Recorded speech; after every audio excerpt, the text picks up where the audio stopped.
A paz do Senhor, meus irmãos. Nesse vídeo vamos falar sobre avivamento no ministério de Pedro. Vamos fazer um breve contraste de como era Pedro antes de receber o batismo com o Espírito Santo e como foi as suas atitudes depois que ele foi cheio do Espírito Santo.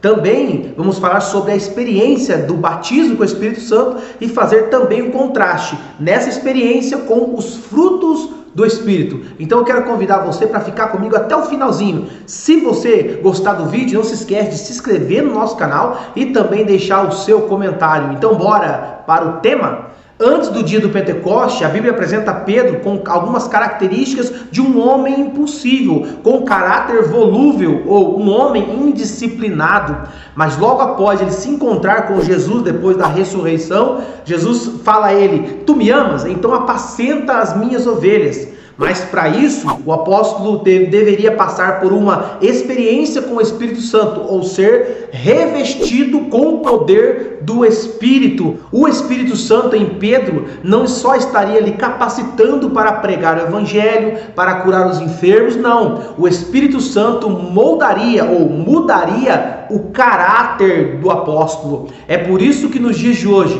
todos nós que aceitamos a Cristo como Senhor e Salvador, precisamos receber esse revestimento de poder, que não é só uma autoridade para usar os dons espirituais, mas é uma mudança de caráter. Certo dia, Jesus chama os discípulos e lhe pergunta: "Quem dizem os homens que eu sou?" E aí eles começaram a dizer: alguns dizem que o Senhor é Elias, alguns dizem que o Senhor é um profeta, alguns dizem que o Senhor é Isaías. E aí Jesus pergunta: "E vós, quem dizeis que eu sou?" Pedro, tomando a palavra, diz: "Tu és o Cristo, filho do Deus vivo." Então Jesus responde: "Bem-aventurado és tu, Simão Bar-Jonas, porque não foi carne e sangue que te revelou, senão meu Pai que está no céu." Imagine a alegria de Pedro por receber aquelas palavras.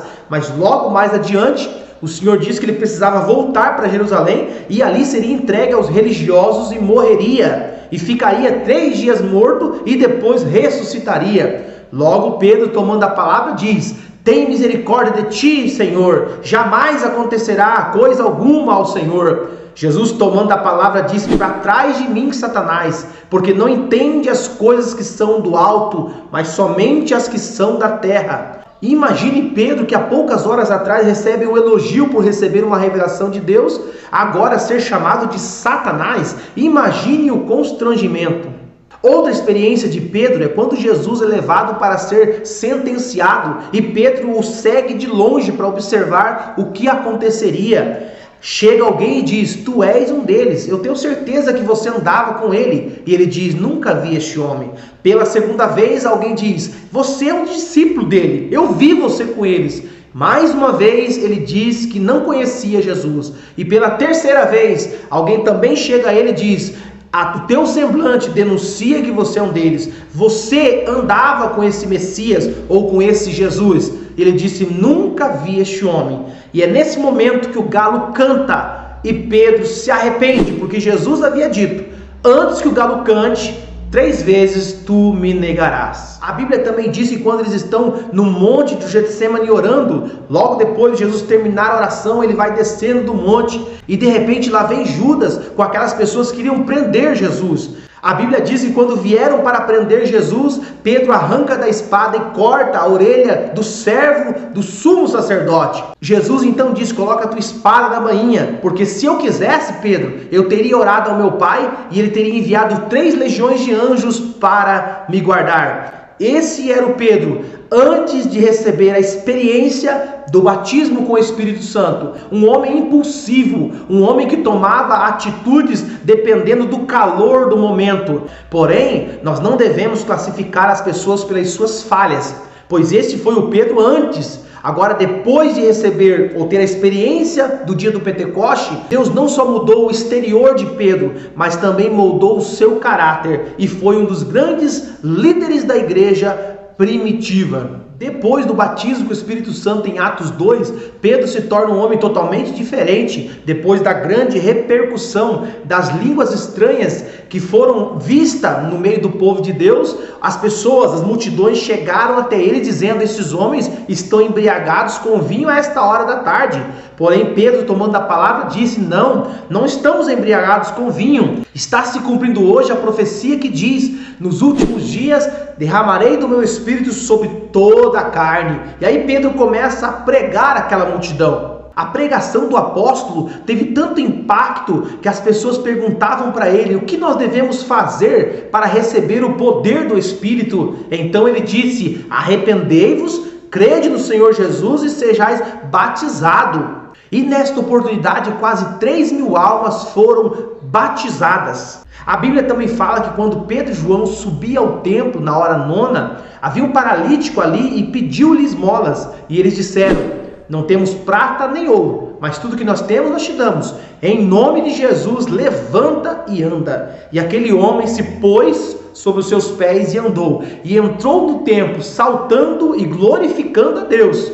O apóstolo, agora cheio do Espírito Santo, usa-se desta ocasião para pregar a Jesus Cristo ressuscitado. Vemos um Pedro cheio do Espírito Santo e que em outra ocasião também pregou e quase 5.000 almas receberam a Cristo como Senhor. Levados diante do sumo sacerdote para explicar o que estava acontecendo, ele começa a pregar a respeito de Jesus, dizendo: nós fazemos esses milagres no nome do Jesus que vocês prenderam, que vocês crucificaram. Diante do sinédrio, ele não teme, ele tem autoridade, porque ele estava sendo cada dia mais cheio do Espírito Santo. A Bíblia diz que Deus fez grandes milagres através do apóstolo Pedro. A Bíblia diz que Enéas havia 8 anos que estava paralítico. Pedro chegando lá diz: Enéas, Jesus Cristo te dá saúde. E ele levantou e andou. A Bíblia também diz que Dorcas morreu e mandaram chamar o apóstolo Pedro. E Pedro foi lá e orou e ela ressuscitou. A Bíblia também diz que o poder de Deus era tão grande na vida de Pedro que aonde ele passava, a Bíblia diz que até a sombra dele curava. Isto porque um homem que se deixou ser guiado pelo Espírito Santo. E é exatamente isso que Deus quer nos dias de hoje. O avivamento não é um movimento onde as pessoas pulam, dançam e saltam. O maior avivamento, ele transforma o nosso caráter. Não só teremos dons expressivos do Espírito Santo para curar enfermos, para pregar a palavra, para expulsar demônios, mas a maior obra de Deus é mudar o nosso caráter. E é aqui que temos que diferenciar o poder ou o dom do Espírito Santo para exercer o ministério dos frutos do Espírito.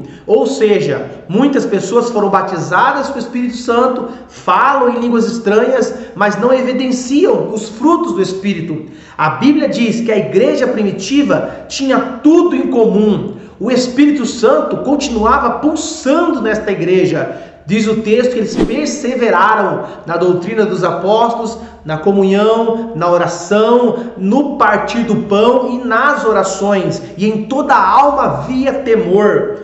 Quando nós somos cheios do Espírito Santo, somos guiados por Ele. Agora não somos egoístas. Quem tinha propriedades vendia e trazia o preço aos pés dos apóstolos, que repartiam a todos e todos tinham tudo em comum. O Espírito Santo, ele vai gerar em nós o caráter de Cristo. O Espírito Santo vai moldar nossa maneira de pensar, nossa maneira de agir. É por isso que uma pessoa que é cheia do Espírito Santo é uma pessoa que é controlada pelo Espírito Santo. Paulo diz: não vos embriagueis com vinho, onde há contenda, mas enchei-vos do Espírito Santo.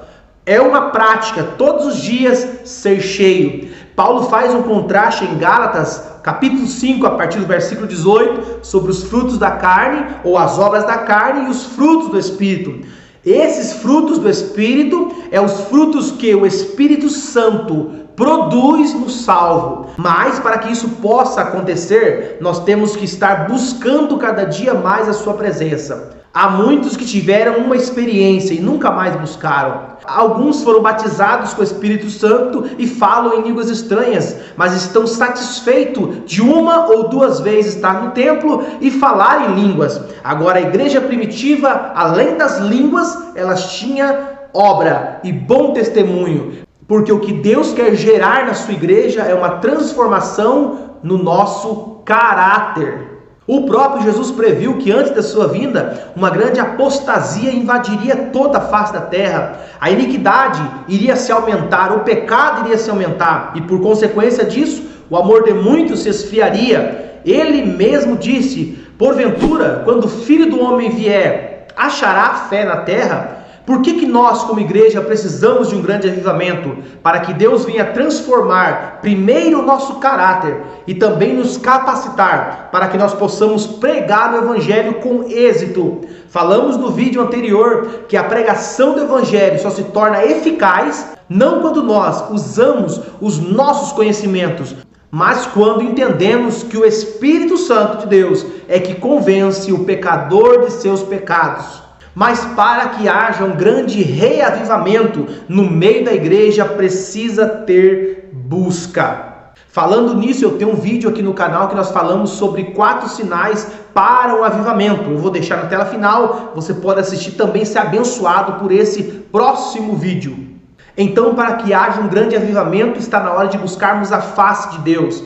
É claro que Deus pode nos abençoar e prosperar, mas não é o propósito de Deus. É claro que Deus pode solucionar todos os seus problemas financeiros, conjugal e em todas as áreas da sua vida. Mas o maior projeto de Deus não é esse. O maior projeto de Deus é avivar a sua igreja, renovar a sua igreja para cumprir a ordem de Jesus.